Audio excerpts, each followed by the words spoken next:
Welcome to Empathy Stories, where we share heartfelt tales of love, resilience, and transformation.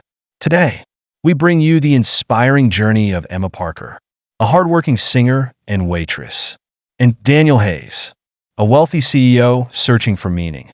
Their story of trust, redemption, and shared dreams will touch your heart. The sun had long set over the bustling streets of Chicago, leaving the city bathed in the soft glow of streetlights and the warm hum of activity from late-night diners and coffee shops. For Emma Parker, the day was far from over.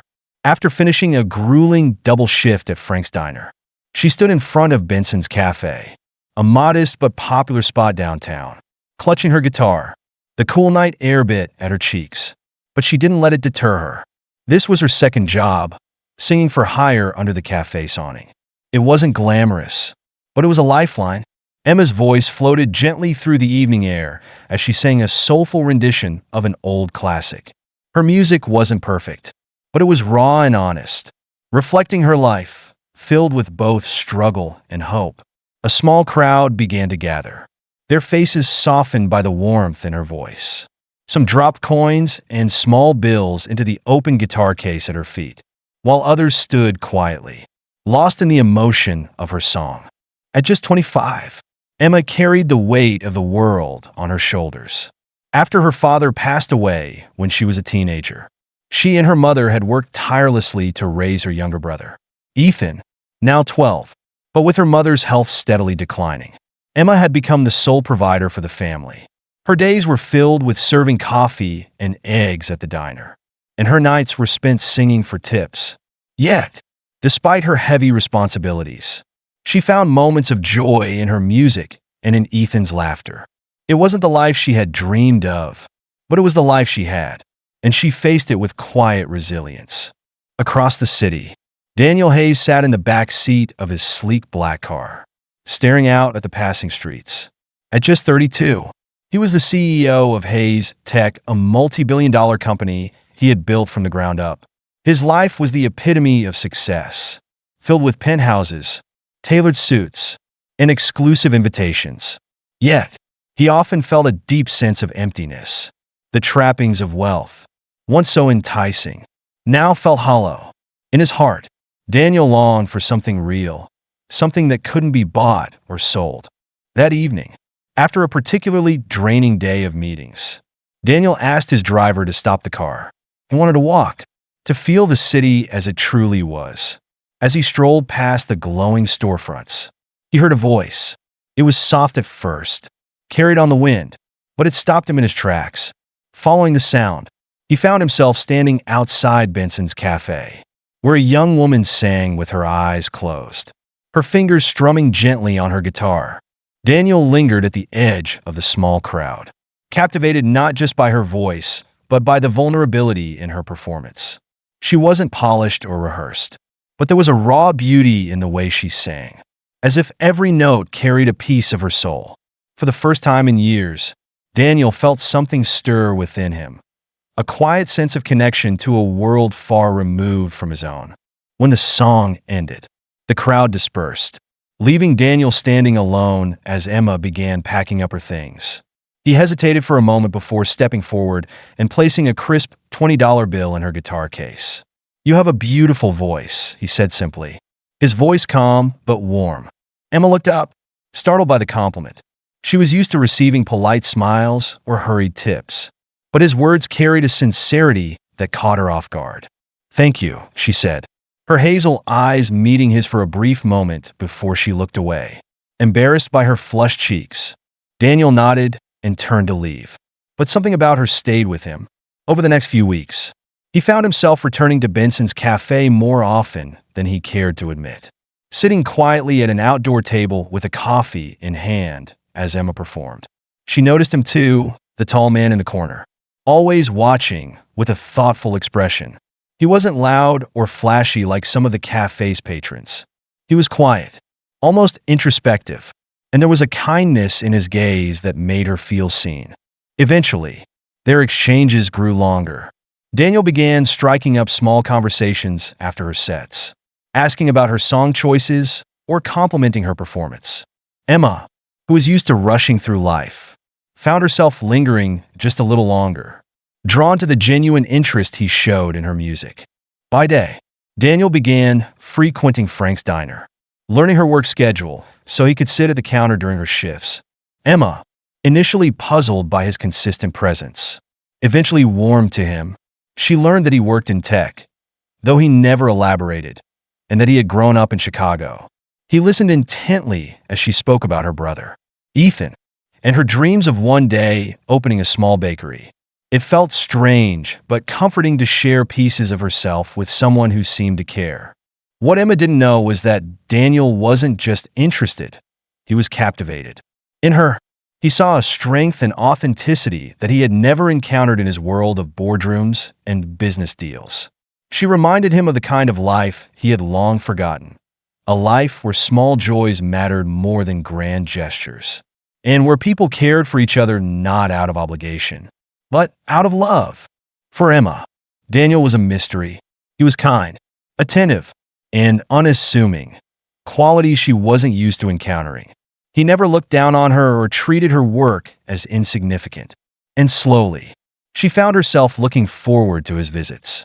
For the first time in years, she allowed herself to believe that someone might see her not just as a struggling waitress or a street performer, but as a person worth knowing. Neither of them realized it at the time, but their lives were already beginning to intertwine in ways that would change them forever. Over the next few months, Daniel Hayes became a fixture in Emma's life. His visits to Frank's diner became routine, and his presence during her evening performances at Benson's Cafe was a constant source of quiet encouragement. Emma, who had long been accustomed to the grind of her daily responsibilities, began to find herself smiling more, laughing more. Daniel had a way of making her feel seen, not as the overworked waitress or the struggling singer, but as a person with dreams and a story worth sharing. One evening, after her set had ended and the small crowd had dispersed, Daniel approached her with his usual warm smile. "I don't think I've ever heard someone sing with so much heart," he said as she packed up her guitar. His words were simple, but they carried a depth of sincerity that made Emma pause. "Thank you," she replied, tucking a stray strand of hair behind her ear. "I guess it's easier to sing when it feels like the only way to let it all out." Daniel tilted his head, studying her. "What would you do if singing wasn't just a way to get by? If you could do anything?" Emma hesitated, the weight of her dreams and reality colliding in her mind. "I've always wanted to open a bakery," she admitted softly. "A small place where people could come in for a warm loaf of bread or a good cup of coffee. Somewhere that feels like home." Daniel smiled. "Why don't you?" Emma let out a small laugh. "Because dreams don't pay bills, and bakeries don't just spring up out of nowhere. Right now, my priority is Ethan and my mom. Maybe someday." Daniel's admiration for Emma grew with every word. Her resilience, her devotion to her family, and her quiet determination to keep going inspired him in ways he couldn't explain. But as much as he wanted to help her, he held back. He feared that if she knew the truth about his wealth, it might change how she saw him. For the first time in his life, Daniel wanted to be loved for who he was, not for what he had. For Emma, Daniel was a welcome mystery. He listened intently to her stories, remembered the little details about her life, and seemed genuinely invested in her dreams. Unlike anyone she had met before, he treated her with a respect that felt rare and precious. Slowly, she began to let her guard down, allowing herself to believe that someone might care about her for reasons beyond convenience or necessity. Their connection deepened with each conversation, each shared moment. One night, after her performance, Daniel invited her to dinner at a small Italian restaurant. "Nothing fancy," he assured her. "Just good food and good company." Emma hesitated. It had been years since she'd gone out for anything other than work or errands, and she wasn't sure how to feel about the idea of being treated to something nice. But there was something in Daniel's earnest expression that made her say yes. When she arrived at the restaurant, dressed in a simple dress and with her hair loose around her shoulders, Daniel felt his breath catch. She was beautiful, not in the polished, superficial way he was used to, but in her quiet grace and natural warmth. Over dinner, their conversation flowed effortlessly. Daniel opened up about his childhood, the pressures of growing up with privilege, and the loneliness that often accompanied it.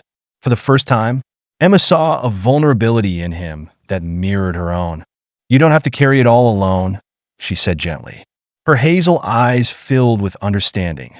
Daniel looked at her, his heart full of unspoken words.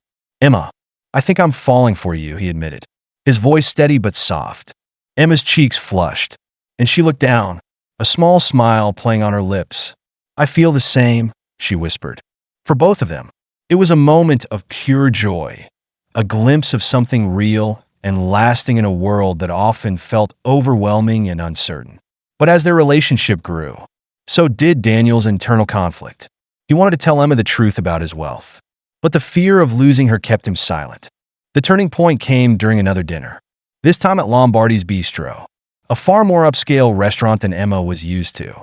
She felt out of place among the elegantly dressed patrons and opulent decor. But Daniel reassured her with his warm presence. The evening was going well until an old associate of Daniel's approached their table. "Daniel Hayes, CEO of Hayes Tech." "It's been a while," the man said, his voice loud enough to turn heads. Emma froze, the words ringing in her ears. "CEO?" she whispered, her voice barely audible.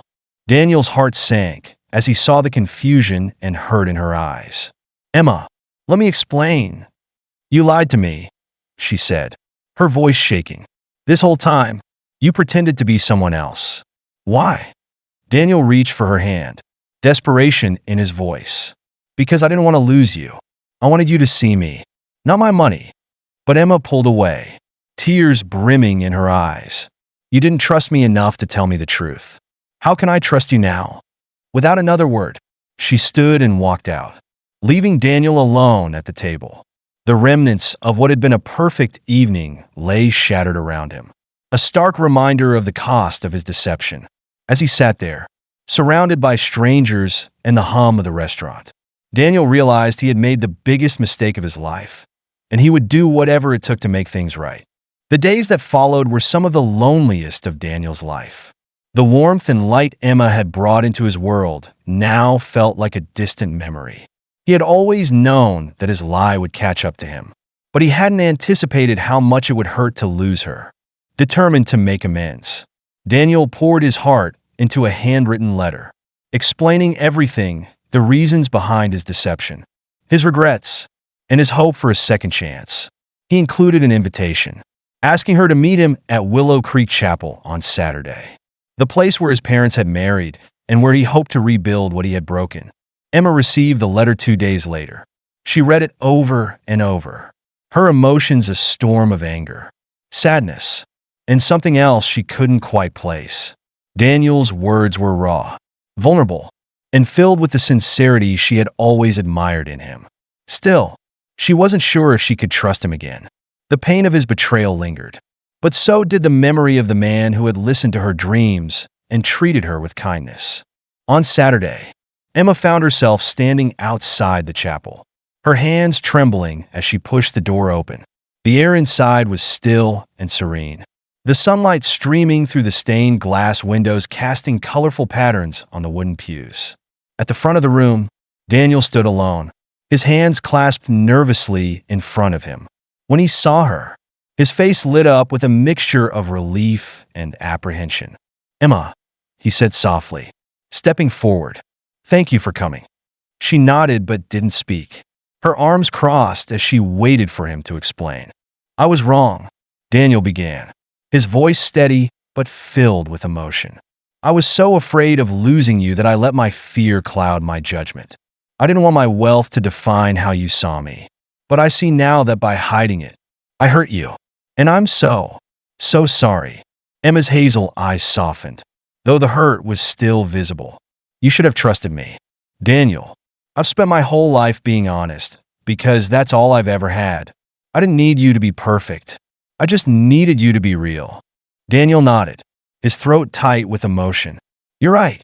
I failed you. And I understand if you can't forgive me. But I want you to know that you've changed me. Emma, you've shown me what really matters in life.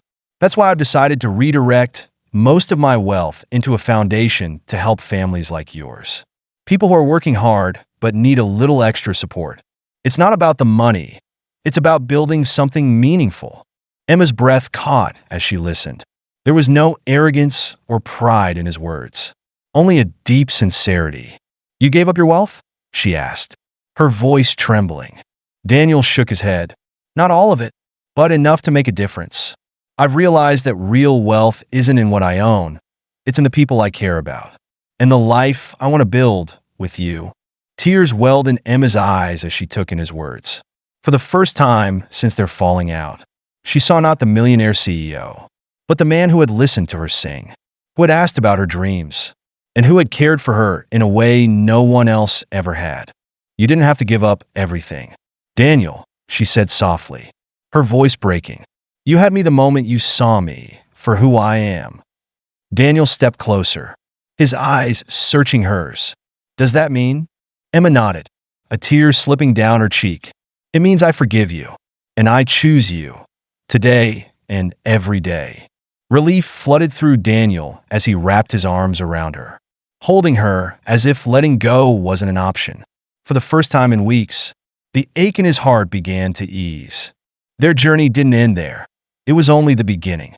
Over the next few months, Daniel and Emma worked together to bring her dream of a bakery to life.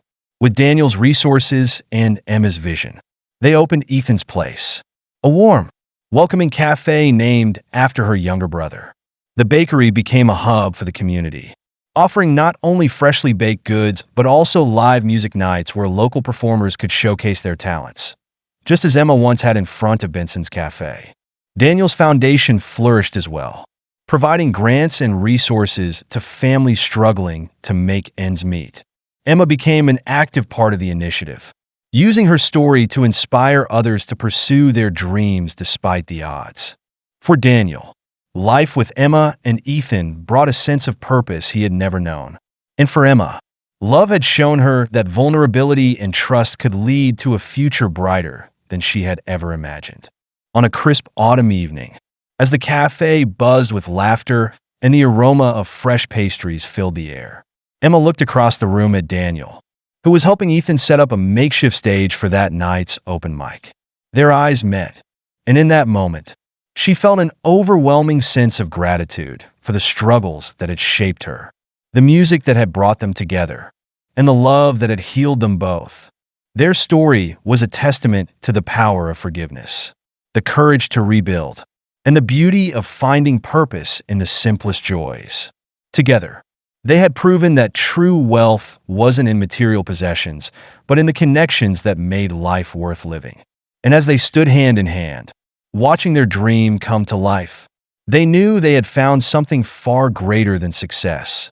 They had found each other. Thank you for watching this moving story on Empathy Stories. We hope Emma and Daniel's journey reminded you of the power of forgiveness, love, and finding purpose in the simplest joys. If this story resonated with you, please like, share, and subscribe to our channel. Let us know in the comments what inspired you most. Until next time, may empathy and kindness guide your path.